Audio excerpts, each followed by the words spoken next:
Hello, my name is Elise Belanger, and I'm a member of Cohort X in the Lockheed Martin Leadership Institute. As we're all aware, the future of work will look very different than it does today, and those changes have been accelerated by the COVID-19 pandemic. To learn more about how the pandemic has changed the way that we work and the way that we view work, I've read two papers.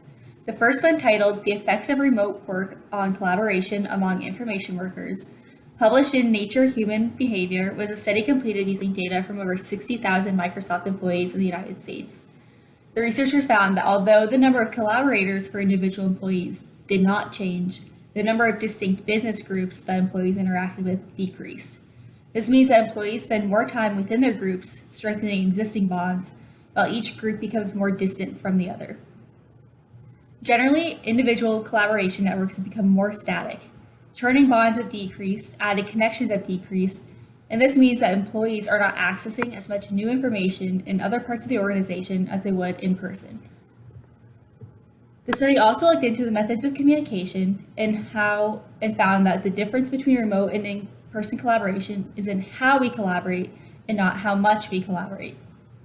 The number of scheduled meetings have decreased and the number of unscheduled calls have increased, meaning that overall synchronous collaboration as a whole has decreased. This resulted in a high volume of emails and instant messages. Since methods like emails are less rich than audio or video calls, researchers are concerned that communicating complex information in less rich formats makes collaboration more difficult. While the paper has had some limitations, their overall recommendation for businesses was not to make any permanent plans without long-term data.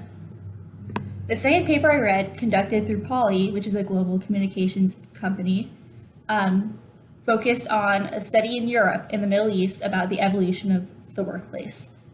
They stress that in order to recruit and retain young talent, employees need to give greater autonomy to their employees. 69% of respondents believe that the traditional 9-to-5 job is dead, although Poly warns not to confuse this new anytime working with all the time working. They also found that proximity bias is a serious concern for employees, with the majority feeling that remote workers will miss out on learning opportunities from leaders, be overlooked for career development opportunities, and face general discrimination. Although this report focused on what companies should do to attract and maintain employees, they stressed the need for compromise between both groups. This leads to the question, what can I do to prepare myself for the future of work? I'm working on changing my mindset. I'm the type of person who likes to plan ahead and gets frustrated when things don't go to plan.